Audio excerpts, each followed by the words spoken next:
So it's March 2009. Is it 2009? Yes, it is. And I'm here at Manchester Metropolitan University. This is the Manchester Lecture Theatre. And I have the great privilege of being asked to do a talk on internet marketing to some academics, some students, some business people, different people who are going to turn up to this talk. And I'm just going to talk my stuff. And I wanted to share this with you because that's what it's all about. And this is a sort of 2-hour video, and I hope you enjoy it. You're on your own over there. You're the brave one at the front. There's always a brave one at the front. I applaud you. I'm going to start this presentation with a song, so cue Louise.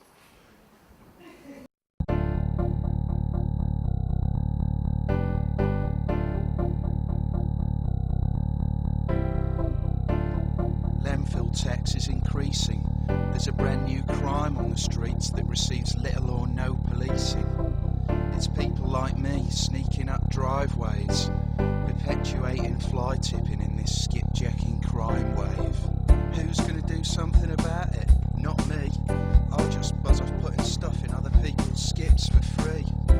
It's not rocket science. I'll just walk up and dump it. And unless you catch me red-handed, you've just got to pay the price and lump it. I don't care if it's not even my skip. I'll still fill it with my old fridge freezer, taking the mick.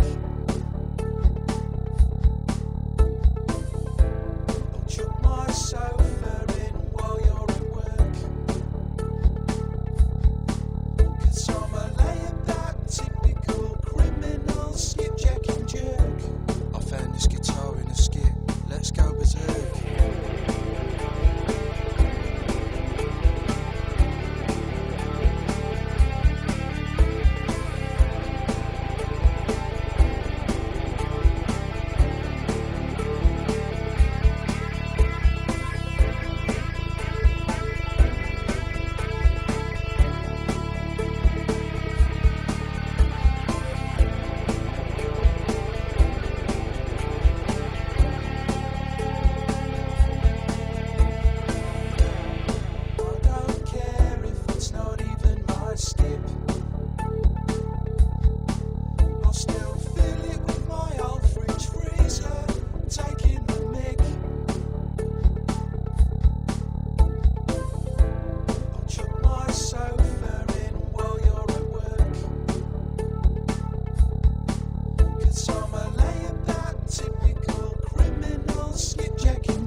Anybody amused by that?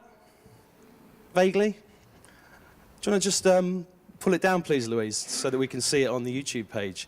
You see there the views, 346,489, 84 ratings, 5-star. What's that all about? What's it got to do with search engine optimization? Well, has anybody read Purple Cow by Seth Godin? Yeah? We need this to be an interactive thing, so don't be afraid to put your hands up. That's William at the back. I happen to know William. William's a client of mine, and I'm very pleased that you're here, William. Thanks for coming. In fact, I'm glad all of you are here, and I really appreciate this. And what I want to try and do with this is make it as enjoyable as possible, but also as interactive as possible. Do not be afraid to ask questions. Do not be afraid to stop me and say, what does that mean? Or don't be afraid to say, I know that, speed up. You know, whatever it takes. This is an example of a Purple Cow. Purple Cow is a book by Seth Godin. I love this book, and I recommend everybody reads it. It will take you a couple of hours to read it. But the idea behind this is that we are so bombarded with messages all the time now, compared to even a couple of years ago. We were actually quite immune as people to advertising and marketing messages. So the idea of a purple cow is, I prefer the sheep analogy. In most markets, you go in, you'll have a load of sheep in a corner, and they're all doing the same thing. And somebody enters the market and goes, well, these sheep are doing this over here. That must be working. I'll go over here and do this. But actually, it's the guy over here who finds a little patch, or woman, not being sexist, who finds a patch of grass and does something different. That's how you stand out. If you stand out, you get an emotional reaction from the customer, or in this case, the online viewer. Now, the traffic we got from this video, which we made for about £3,000 back in October last year, You can see 346,000 views. It's not the same traffic that you're going to get if you produce an online advert or if you search engine optimize. It's a different type of traffic, but if you equate that traffic to the cost of Google pay-per-click, all of those views to get our brand exposed in this way would have cost us about £150,000. So to produce something for £3,000 and to get 150 grand's worth of traffic is a good deal in my book. Not only that, we then leverage something like this by sending it out to our clients and customers. And instead, it's called selling without selling. And this will all relate to search engine optimization. I should explain, Hugh called it search engine optimization, how to make money with it. And that is what this is about. But it's also about online marketing generally, because search engine optimization is one piece of the puzzle. You need to have lots of different pieces in the puzzle to be successful online. So I thought I'd just start it with this, just to give you an idea of how you can use things, to create a funny video about skip hire. If I can do it with skip hire, you can do it with any market. Doesn't matter what market you're in. If you can entertain people and connect with them on an emotional level, that's how you're going to make money online. So I've got a little presentation. I think if you could get the PowerPoint up, please, Louise. Louise has worked with me for a number of years. She's also my sister-in-law, auntie to my children. She's fabulous, so thank you very much for helping with this, Louise. If in the next hour I can give you an overview of how I use search engine optimization, conversion rate optimization, pay-per-click, social media and Web 2.0, email marketing, viral marketing, to make money online, no nonsense, only stuff that I use every day. This isn't theory, I'm a practitioner. Okay, I do this every day. I've been obsessed with this for a number of years. I got involved with the internet back in '96, I think. My first website was called whoopidoo.com in '98. I just missed out on the .com bubble. They weren't supporting B2C stuff. They made the decision 2 weeks before they were going to give us the money. But that website got listed at number 27 in the Internet Magazine's top 100 websites, and it was mainly a travel website, and last minute it was at number 60. So I was doing something right back then, and my journey through getting to the point now has been an interesting one. So would this be an hour well spent if I could show you that today? Yeah? I mean, another thing about these kind of talks, I don't really like lectures. I like, you're a bunch of friends I've not met yet. That's a cliche, but, it's true. Except some of you. I know Tom over there. I know Hugh, and I know Will. I don't know the rest of you yet. So have you ever been has anyone heard of horse whispering? I go off on tangents sometimes. I went on a horse whispering thing last year. And one thing I learned at this, basically you have to communicate with a horse without talking to it. You just do body language and movement around. It's a very spiritual experience. But one thing that I learned is that when you're talking with a group of people like this is to kind of give a bit of background. Now, I can't go around and get all of your backgrounds now, maybe in the break, but I'll give you a little bit of background on me. That's me back in 1973. And I was born in a council house in Northamptonshire in 1969. I dreamt of becoming an RAF pilot. I became an RAF pilot.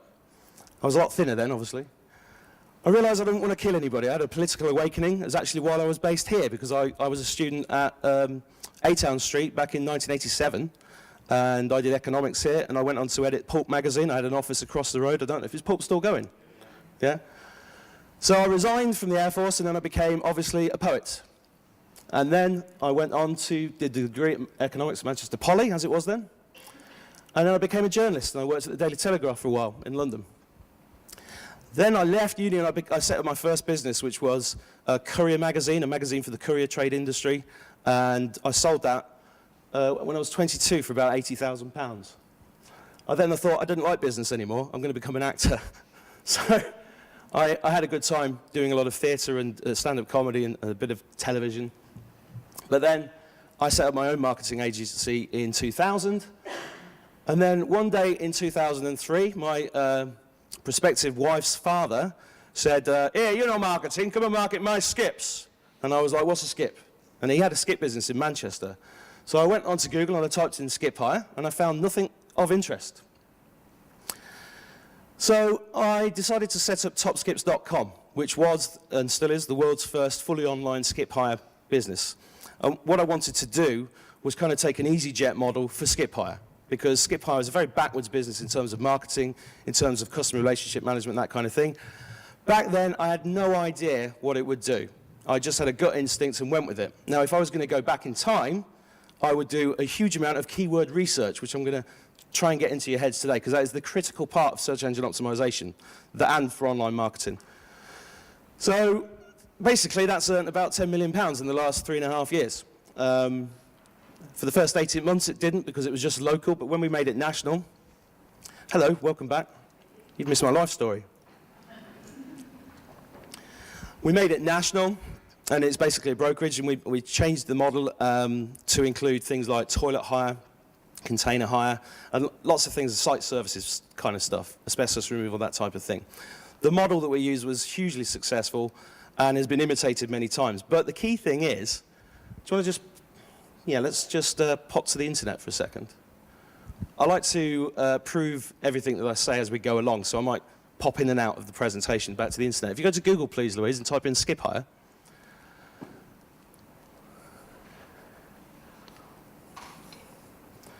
You see, do you all know the difference between the natural listings and the pay-per-click adverts? Anybody not know the difference? Okay, good. Thank you for being honest. Now, when you go to Google, you see up there it says sponsored links. Those are adverts, and those are adverts there. Okay? When anybody clicks on one of these adverts, it costs the advertiser money for every single click. Okay? Here, if you click here or here, it costs us nothing.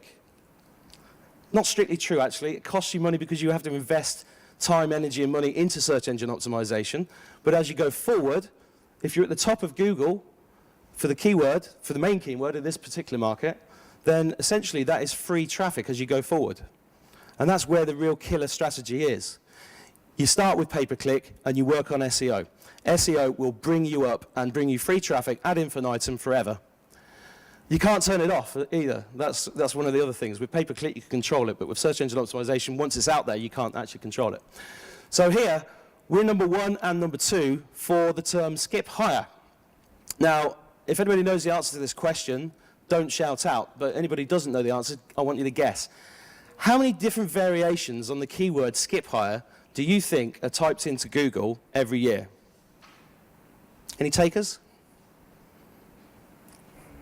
20 million. That's the first time anybody's ever said more than 20. Lower. 26,000. Okay. Now, this is the critical thing. It doesn't matter what market you're in, there will be a huge number of variances in the keywords that are put into Google relating to your business. Now, I'm a bit low tech, I'm afraid. There's a nice high-tech machine over there, but I don't know how to use it, so I'm going to use this. If you take this graph here, this is pretty much the same for any single market, okay? This is traffic, and these are keywords. Now, my proportions are wrong, but in pretty much every market, you've got 17%, which will be the tier 1 keyword for that market. Approximately, it's between 15 and 20. 17 for skip hire. So that one keyword there accounts for 17% of all the traffic throughout the year for that particular market. Now, if you go back to the sheep analogy, guess where everybody is in the market? They're all over here, fighting over the same piece of grass. Where's the money? Here, in this section. This is the long tail. Excuse my drawing. That's where all the low-hanging fruit is. So, in essence, whatever market you're in, the critical objective is, if there are 26,000 keywords, your first objective is to be at the top of Google for all of these other keywords down here. Because there will be less competition on those keywords. If there's less competition, it's much, much easier to rise up in the search engine rankings. And you can get a quick win if you know what you're doing with search engine optimization. Should we go to the presentation? Actually, I'll just talk about this. What percentage of people do you think scroll down the page from page 1 on Google? Any ideas? Yeah, it's about 90% of people will not even bother leaving page 1. So, just here, there's been some research done at universities in America that I've seen that prove that most people's eyes are here. and we call it the golden triangle. So you need to be here. Now, you can be there with sponsored links, but that costs you money. You can be here as well. Long term, it costs you nothing. Being in the golden triangle is your critical objective if you're going to use search engine optimization to get people to go to a web page. Your next objective, when you've got to the top of Google, is to deliver exactly what the person who's typing in that keyword is looking for. Because Google loves relevancy. I'm probably jumping ahead a little bit. If we go back to the presentation, I'll elaborate on some of these ideas.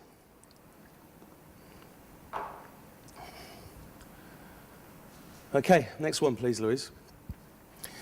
A lot of people don't understand that the internet is actually a direct response medium.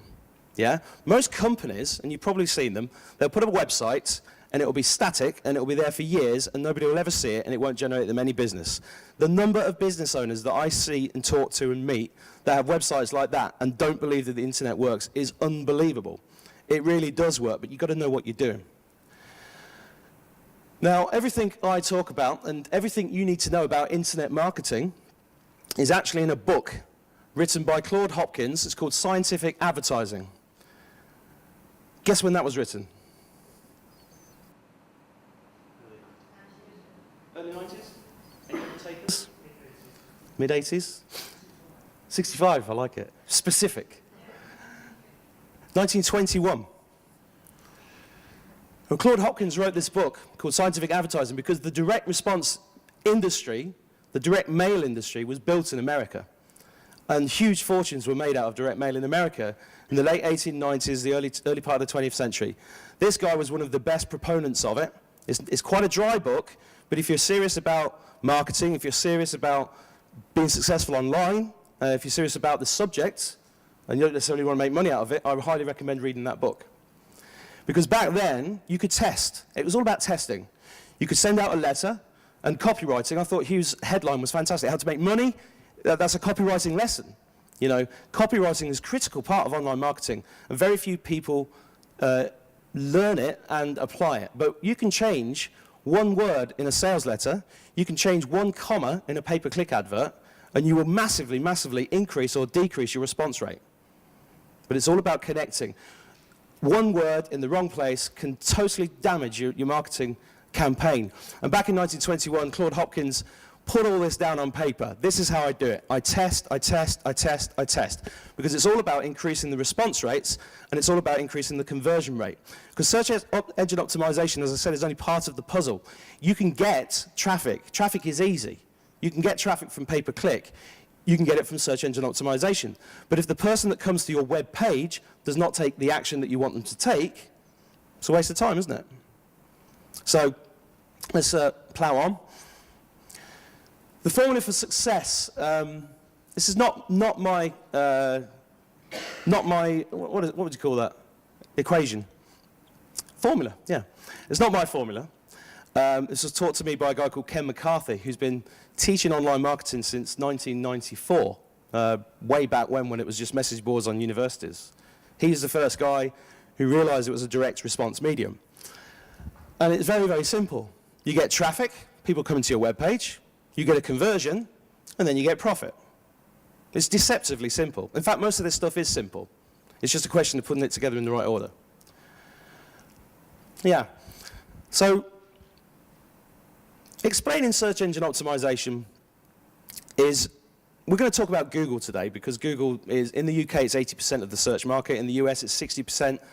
You've got to look after Google. If you look after Google, I think the next slide says, go to the next one, because it's my only funny one. Now, I'm giving it all away, trying to get to the fun. I'm jumping ahead. Go back a few pages, please, Lou. What it's really about is reverse engineering what Google wants. Okay, Google has an algorithm. Do you all know the story behind Google? Does anyone not know the story behind Google?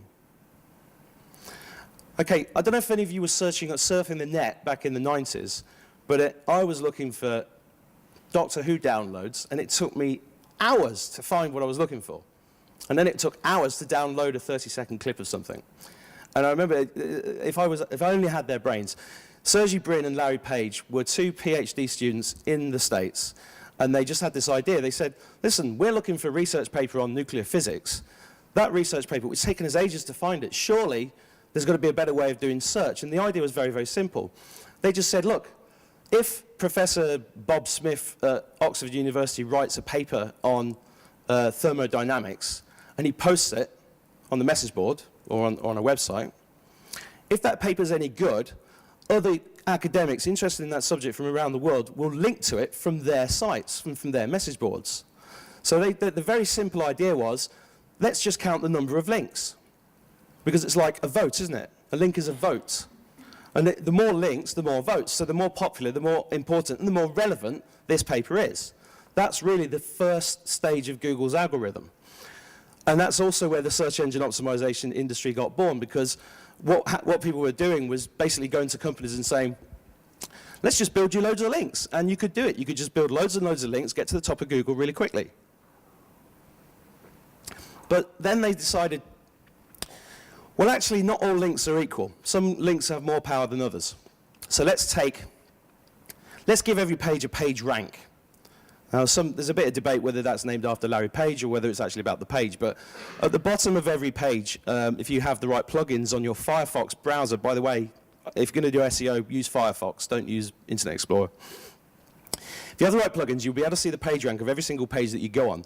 And each page is ranked from 0 to 10. 10 being the dogs, 0 being not important at all. A link from a page rank 5, for example, is worth exponentially more than hundreds or thousands of links from page rank 0s or 1s. You with me? Good. So really, search engine optimization is just about saying, look, Google wants this, let's give it to them. Okay? Because one of the reasons why Google is the fastest growing business of all time is because all of us guys go onto Google and we get exactly what we want really quickly, which is why 90% of them don't go off page 1, because it gives us relevant results. And that's great, isn't it? I mean, it's changed our lives. Does anybody use Yellow Pages anymore? No. And Google rewards relevancy. So you can optimize your pages and you can optimize your pay-per-click adverts, and there is a mixture between the two. The more relevant it thinks it is, it rewards you by pulling you up the search engine rankings. Very simple. In the case of pay-per-click, which is amazing, does anybody never use pay-per-click, by the way? Okay, do you understand the principles behind it? You write a little advert, you tell Google, if somebody types in this keyword, I want you to show this advert, please, okay, and then Google will measure how many people click on it, and it will charge you for every click. Now, Google didn't invent pay-per-click, Yahoo did. Now, Yahoo invented it, and they had the old magazine model, and the model was whoever pays the most goes to the top. When Google changed that, they said, well, actually, that's not right.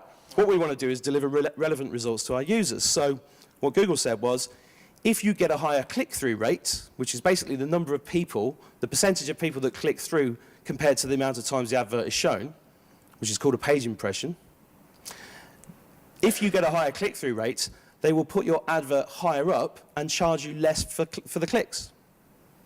So if you're really sharp and you do this correctly by using keyword research, by doing good copywriting, by taking some of the things I hope I'm going to give you today, you actually end up having a crocodile graph of cost of acquisition and profits. And that really is the game changer in terms of online advertising that Google have brought to the party.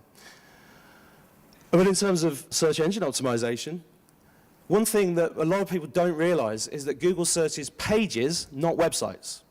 Okay, if you just pop to Google for me, please, Louise. Big thing you've got to take away from today is, although Google are amazing, although Google's motto when they first launched was don't do evil, I'm going to tell you today, do not trust Google. All right? At the end of the day, they're a listed company, they're there to make profits. On to Google.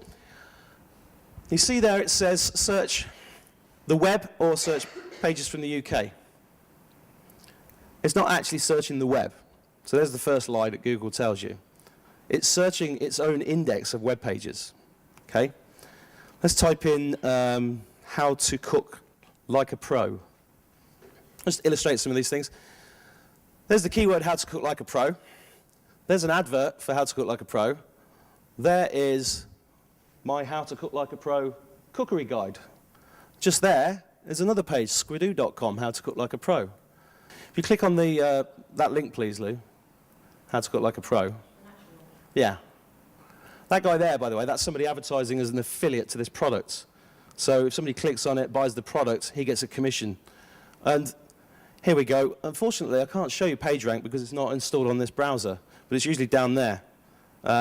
If you're going to get serious about SEO, get Mozilla Firefox installed, go to Google, type in SEO plugin for Firefox, and then install it. And then you will be able to see the PageRank, the number of links, the number of backlinks, everything you need for SEO is there right in front of you on every single thing that you see. Now, I know this has got a PageRank of about 3, but you see, what am I doing on this website? What's the first thing I'm doing? You've come to my website, I want your email address. Yeah? Why? Exactly. Email marketing is everything. Yeah? Collecting people's email address is your #1 priority. If they come to your website, you want their email address because they're just going to go off somewhere else.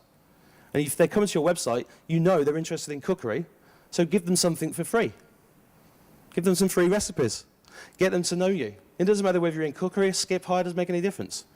And then you put them into an autoresponder sequence. So you've got an email thing, sending out emails every day, giving people free information. Now everybody says, oh, I hate those emails. Well, yeah, you know, there's always a percentage of people that hate those emails.